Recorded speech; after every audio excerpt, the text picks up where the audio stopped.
Chairman مرکزی رویت ہلال committee مولانا عبدالخبیر آزاد نے کہا، ہمارا دفاع مضبوط ہاتھوں میں ہے۔ ہم جنگ نہیں چاہتے، امن چاہتے ہیں۔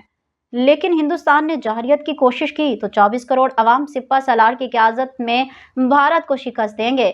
پاکستان میں جتنے بھی دہشت گردی کے واقعات ہوئے، اس کے تانے بانے ہندوستان سے ملتے ہیں۔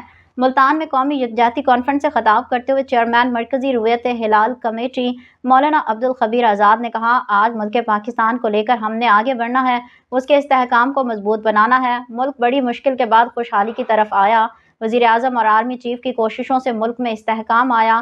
جب دشمن نے دیکھا کہ پاکستان ترقی کی طرف جا رہا ہے تو مکار دشمن نے ڈھونگ رچایا۔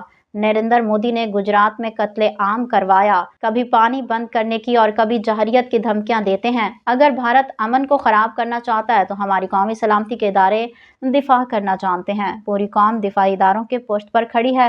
مسلح افواج ملک کے چپے چپے کی حفاظت کرنا جانتی ہے۔ مولانا عبدالخبیر آزاد نے کہا، بھارت نے اگر جارحیت کی کوشش کی تو قوم فوج کے ساتھ متحد ہو کر منہ توڑ جواب دے گی۔ پاکستان ایٹمی قوت ہے۔ پاکستان نے بین الاقوامی سطح پر ہمیشہ امن کی کوشش کی ہے۔ پوری دنیا ہماری نڈر فوج کو جانتی ہے۔